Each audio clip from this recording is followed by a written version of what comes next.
Hey there, folks. It's Mike Tram from Wideline, and you are watching CMS TV. Well, who are the fans of your band now? Is it all old heads like me, or do you see 20 and 30-year-olds that kind of only know you from the rebirth? It's both. We just got back from 5 shows in South America, and a gentleman came up to me in Argentina and said, "I've waited to see you my whole life." And my response was, "Well, I've waited to see you my whole life," which is kind of the truth, right? So, but there's a mix. I would say inside the United States, it's more of like the older fans.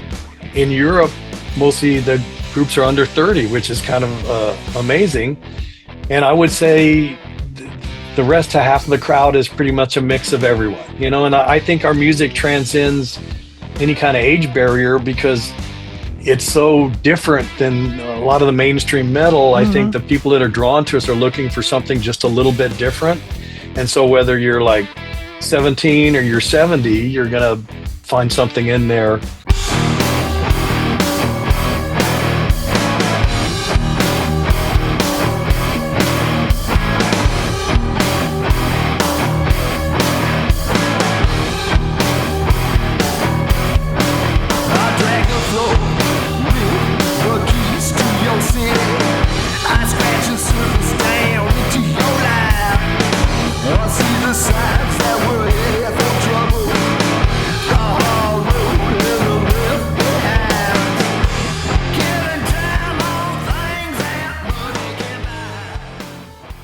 Akin Presents, and I, of course, am Chris Akin. And as everybody knows, I am a very big fan of the classic, the real classic of heavy metal. And this band gets two trophies from me. One for being classic, and the other for having my good friend Jarvis in the band from Night Demon. I love the band. It's Cirith Ungol. They have a new release, or I don't know if we're going to call this the final live release, what we're calling it, but it is live at the Roxy. And here to talk all about it is the drummer of the band, Mr. Robert Garven. Robert, how are you, man? I'm doing really well. Thank you. Absolutely. Well, man, it's obviously a an interesting time, I guess, for Cirith Ungol. You came back strong, but then, as I understand it, you kind of retired the touring thing after the end of last year. Is that correct? Yeah, it's kind of like a long story, but we're kind of getting older. A lot of bands, after a certain time, they decide to hang it up, and we kind of were at a point where we thought, there was no way forward, right? And so we announced the final tour, and we saw this as kind of like the final in the shows. But I was kind of never, even though I agreed to that, I was never really on board with that because I still felt like we had some music left in us, right? Sure. So we were over in Europe, and I did an interview with Decibel magazine, and we were on the cover this last year. And I stayed up 4 nights in a row, just typing up what my feelings were. My wife said it was like a manifesto. I probably shouldn't use that word, but I was just saying, hey, look, I still got more in me. The band, I think we can do another album that's better than Dark Parade, which I think is still our best album that we've ever done. So I said, I want to keep going, but we already said that, this is our final tour. And so I was joking with some other people I've done interviews with already that, I want this to kind of be like Kiss's final tour. If it goes on for 5 years, it's like if the final tour is never over, we get another album maybe and play a few more shows. So anyway. So there are plans then to keep going, huh? Well, at first I was the guy that was planning it, and all the other guys in the band are like, no, we can't do this. We said it was over. We don't want to disappoint people. But then I talked to some people, that we played at some of the shows, even in Europe. I hugged some of the promoters after the show, and guys whispered in my ear saying, that was amazing. Don't stop, don't quit, So, and that's not the reason that motivated me to keep wanting to play. And I just love playing drums. I love heavy metal. Sure. I'm not just a drummer in a heavy metal band. I'm a fan. I'm a fan of heavy metal. I love hard rock. I love playing. When we play outside at a festival, and it's, the the drums, I hit a bass drum and it sounds like thunder cracking across the sky or something. You know, I mean, that's kind of addictive, you know, and I love that, you know, and it's not about the money. It's not about the fame. It's about the music. So, I mean, I want to keep this going. And that's my other joke. It's like, I want to keep going till the wheels fall off. And I think 2 of my wheels have already fallen off. So now I'm on a motorcycle. So that's my joke. Well, how much of this, I don't know if we want to call it, you know, reborn energy, but how much of this energy comes from having Jarvis and Armand in the band with you? You know, because those guys, I know both of those guys, and they are energy and metal all the time.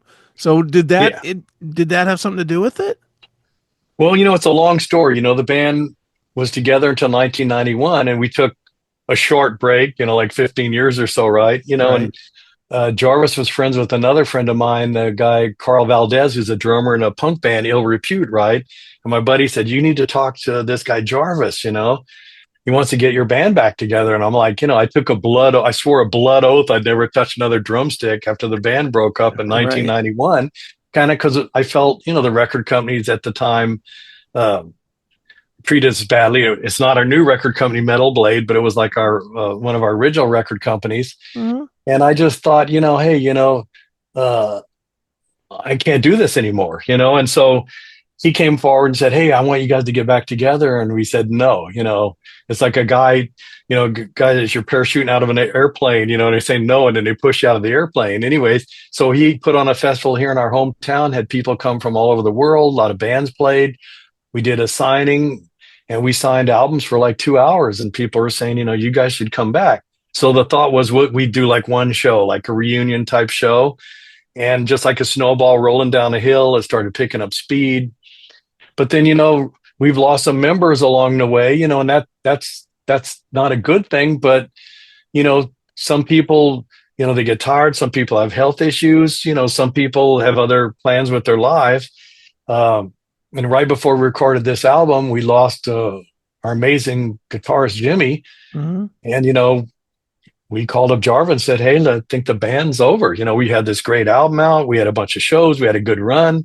You know, put actually several really good albums out. Yeah. And he's all, you know, we got, you know, this whole album release party set up. You know, we got, you know, record company going to videotape it, make a live album and stuff. And so Armand graciously decided to set in and play on it. And once again, it's supposed to be like just a couple of shows and the final tour thing, a few more shows. And I think it got to the point where we were all having fun. You know, they have their band Night Demon, but, you know, we have like a little bit different type of music, a different little strain of heavy metal. And I think we all were having fun. And I've been trying to talk them for the last 6 months and to like keep the thing going. And I think I've convinced them all. Great. Just to carry on till the end of our Kiss tour, you know. Right on, man. Well, Robert, why do you think it is that Ungol never got the love that so many others that came up around the same time did? Because I mean, just as a music fan, and I'm 56, so you know, basically your band has been in business as long as I've been here, pretty much. And I mean, you listen to those first 2 records, and especially King of the Dead, I mean, that is one of the most influential records for maybe the doom. You know, it's got that weird doom meets psychedelic thing to it. It's very influential, and it's always surprising to me. I mean, every once in a while I'll see a band that'll reference you guys as an influence, but it surprises me that it's not almost all of them. You know what I mean? Because you came up at the time that led to so many of the bands. Well, I don't know. You know, we've always been writing music for ourselves because we love heavy metal. And, you know, I think we had, we just kind of were, I don't want to say we were born at the wrong time, but, you know, right as soon as we were kind of exploding on the scene, kind of the thrash metal thing happened, you know, like I was calling it speed metal, but bands like Metallica and everyone else was doing it, you know, and then at some point, you know, the glam thing happened and we lost a couple of members back then in 1991. It was me and Tim sitting in our band room just going kind of how we were recently right before this Roxy show. We saw no way forward, no path forward for the band. If no one listens to this type of music and we're struggling. We're putting out our own albums pretty much. We're raising the money and doing all the recording and everything. Why are we going to keep going? And then the thought was we're going to have to hire some younger guys in the band that, weren't really part of our original lineup and stuff. And I think we were kind of not jaded, but I think we maybe quit before we should have. Okay. And, but, we also have other jobs. It's like, it's hard surviving. There's big musicians that make a ton of money. Sure. And everyone else is like a shark swimming just to kind of keep alive. Right. Right. So you have to decide whether you want to live with your parents the rest of your life or you have your own place. And at some point, if you have to go out and get a regular job, then you can't leave to go play. It's a long story. So I don't know why we never had more commercial success, but even though we wanted that, we were never searching for that. We were just searching for the perfect heavy metal riff. And to be honest, I would rather have some of the music that we created behind me here stay intact. Sure. That I wouldn't trade that for all the money in the world, to be honest. Right. And that is one of the nice things about your band is anybody that you can kind of go in anywhere and not get lost. You guys don't have your alt rock fusion record or whatever. I mean, your band sounds like your band from First to Dark Parade all the way through. Well, when Forever Black came out, like right as the pandemic hit, like in 2020, I read a review. Someone goes, and I'm not sure it was the derogatory or not. It goes, it sounds like they never dropped a beat from 1985 or 86 or something like that. It goes, it sounds like it's like this album sound like it came out like 20, 30 years ago or something. And I was like, yes, because I mean that's that it was the next album in line after Paradise Lost. So what my hope is that we can keep creating one heavier album after another. Now you mentioned King of the Dead, which I love, I just love that album, but I still think Dark Parade is our best one. But I think we can do another one that's even heavier. And that's my goal, is just to keep creating, the heaviest metal known to man. Sure. I don't know. And I'll let others judge whether we're successful, but that's my goal. Well, what do you think it is about Dark Parade? I mean, it is heavier, but I mean, to me, probably the standout quality of Dark Parade is production. Production sounds better than any record you have in your catalog, in my opinion. Well, Armand owns a recording studio where we recorded Forever Black, mixed the live album, I'm Alive, which is over here. We did Witch's Game, the next one right there, a single.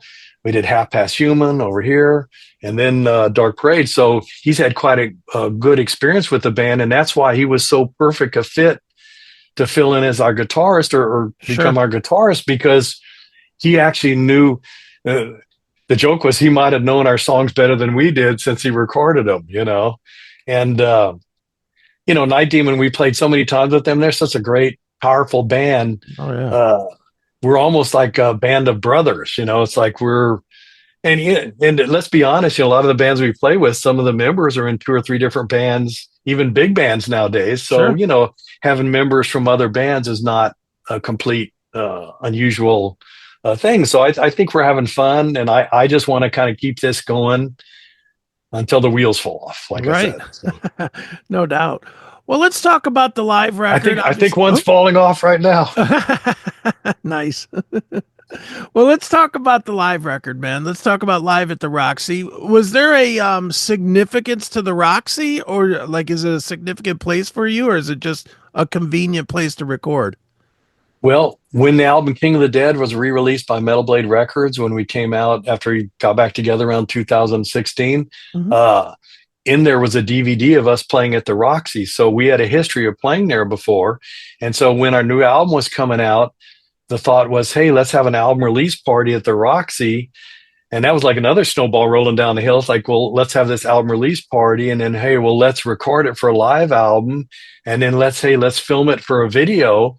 And so it kind of took on a life of its own. This is the first professional video we've ever had in the band's history. We have 3 or 4 bootleg ones. We had one song that we did at a local college here that's never even been released. a handful of people have seen it, but this is the first time we've ever had real professionals do a video. And I was just really excited because, when you've never done anything like that, and we grew up through the whole MTV era, and all the bands had their own videos and stuff. And we always wish we did. So this was kind of our first take at having a video of the band. And I think it came out pretty good. Oh, I was pretty sick that night. I had like a really bad flu, and I didn't even think I was going to make it. But I think that allowed me to concentrate on just playing the beats. And part two of all our older songs I thought was good too. But I was really impressed with how well we captured the feeling of the Dark Parade songs on the first part of the video.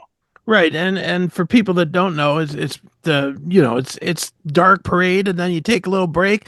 Then right at the end, it goes, "We'll be back in 5 minutes." And then you guys come back and play the classic songs. I love that personally because it's a great record. That being said, did you have people question that decision? Not so much to do it for the record release, like you said, but to release it as a live record instead of maybe recording a few shows and kind of handpicking some of the older classics instead of the new record? Well, getting back to we're not a major band, when you're like a band like us, we're always on a budget, Right. It's like, I think, I don't know there was any talk about that, but a lot of our other videos of us playing live at a lot of the shows are out there. I think this was a chance for us to, just kind of have the album release party and knock it all out at once.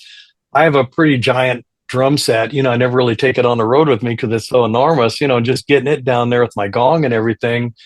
It was a chance for me to play on my fancy DW Ferrari red drums, and have my gong, and all of us to have our own equipment down there. And I think it was just an opportunity for us to do something as close to the new album as possible, as opposed to us playing like in Europe or something, Sure, on a backline set or something. So right on. Welcome to the ultimate experience for hard rock and heavy metal fans. Introducing the CMS Locals VIP app, your #1 destination for all things on the CMS network. Dive into the classic metal show, Chris Akin Presents, Seth Williams Show, and more, all in one place. It's free to get started or elevate your experience with a subscription for just $4.99 a month. Go commercial-free, get advance releases, and enjoy exclusive bonus episodes.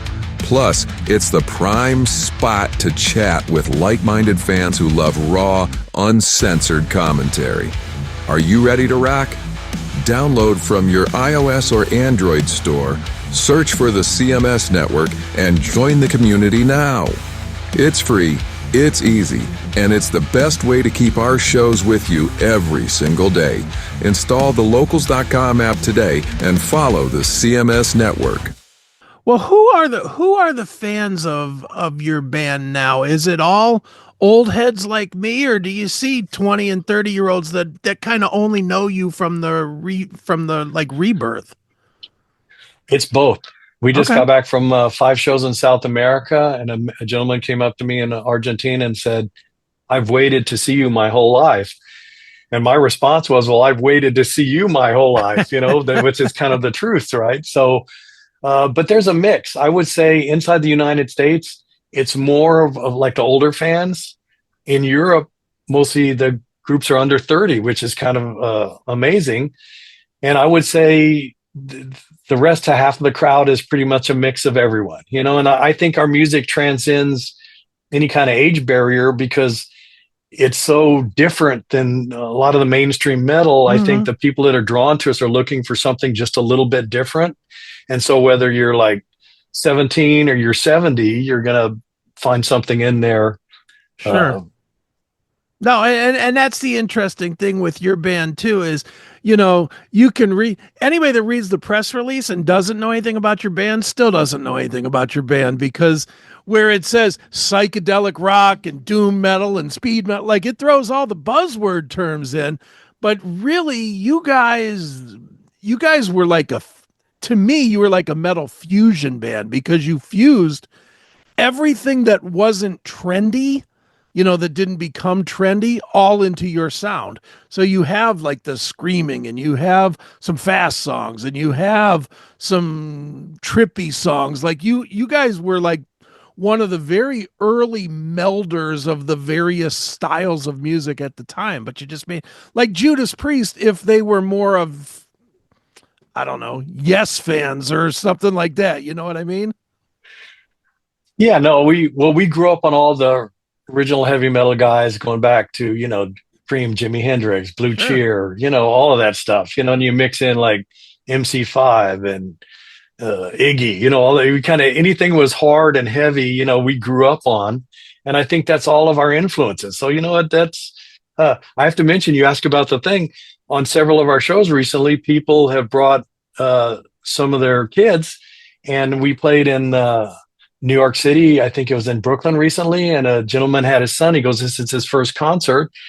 And then we played at another one of the shows, and there was a young man there. It was his first show also too. So their first heavy metal show. And I remember my first heavy metal show, I saw the band Mountain at the Long Beach Arena here in California, and it just blew me away. And I'm just like, wow, there's a whole, that's kind of what started this whole thing with me. Even though I loved hard rock and heavy metal, when you go to your first concert and you see a real band and the music's loud, it leaves an impression upon you that I think lasts for your life. And so I just had to throw that in there because I just remembered. Sure, certainly. Well, what do you I gave them drumsticks, and I go, That's awesome. Well, Robert, what do you think now when you hear metal? Do you think, and specifically the guys that came up in your era, that are still doing it, the Shankers and Scorpions and Priest and Metallica, whatever, any one of them, do you think that they're still like let me go back a little bit because I'm rambling. What I like about your band is you're still producing quality music. I think a lot of the bands that came up with you are resting on their laurels a lot. And they still record music, but they don't acknowledge it. It's just an afterthought to get them back on tour. And I know they're bigger bands, but do you think that the old guard has kind of settled into this greatest hits package thing where you guys still are pushing forward? Well, we thought about that a lot. And all the bands you mentioned, I wish, we were making as much money as those guys. Sure. I think there's two reasons. One thing, we took that 15-year break, so we took a little bit of a nap. So that gave us like another kind of like a fresh, fresh breath, like we got to take a breather, right? And the other thing is we're still hungry. It's like, I want to create another heavy metal album better than the one we did before. I'm not trying to like sell records. I'm not trying to, impress anyone. I just want to create the best heavy metal that we can. And I think that we can do that. So, I think maybe if your goal is to do that, and I can't speak for any of those bands, but maybe they're just going, hey, we need a new album. I want our best album to be our next album. So, right on. What is the timeline? Do you have a timeline yet as far as putting together new music? Or we're working on it right now, and it's going really, really good. Okay. Just like the live album, I'm always dreading all our performances because I'm very critical of everything we do. But the album came out remarkable, and I'm just so proud of it. And I think we can do another one. Now, won't come out this year, and plus who knows, any album we could do, at our age could be our last album. Sure. So what I want to do is I want to take our time to like make it as heavy as possible. Maybe next year, hopefully. Sure. Absolutely. If all the wheels don't fall off. Well, if we have to wait, at least you've given us something good to hold on to wait with, which is Live at the Roxy. It is Cirith Ungol. When is it out, Robert? Is it out now? Well, it came out April 25th, so it came out a few days ago. So. Yeah, very good. Well, yeah, and it's pretty. I don't know if anyone's seen it. It's pretty amazing. It's like the CD. It opens up. It's got like all the stuff. Once again, Michael Whalen painted the the cover for us, like he did all the ones behind us here, which is pretty amazing. And it's a nice, refreshing live album because I think it captures not only that show, but it captures a moment, like a snapshot in the band's career, where we're at. This is what we're at. This is what we sound like. And I think for anyone that didn't get to make it to the show, this is your chance to be on the front row. Right on. Well, it is fantastic. Everybody should check it out. Live at the Roxy, Cirith Ungol. And Robert, thanks so much for joining me here on Akin Presents. Thank you.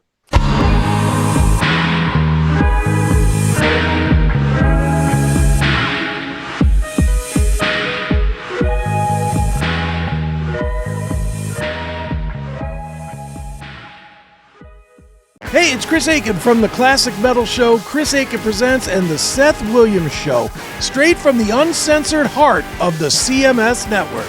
We've just been crowned a certified Rumble creator, and that means we're bringing the heat. All our shows, commercial free, baby. Advance episode drops sometimes months before the normal release, so you're not stuck waiting. You'll get all this plus exclusive content for Rumble Premium subscribers that'll blow your mind. And with Rumble Premium, you'll get every CMS Network show and all of Rumble's other videos with no ads and no fluff. This is our official home, Rumble. It's raw, powerful, and unfiltered. You want in? Just hit us up at rumble.com/register/classic metal show to sign up for free commenting, chat live, and just your ability to join the chaos of all of our shows. Then while you're there, swing by any of our videos, smash that Rumble Premium button, and level up. Subscribe now. Don't sleep on this. Hit the link in the description.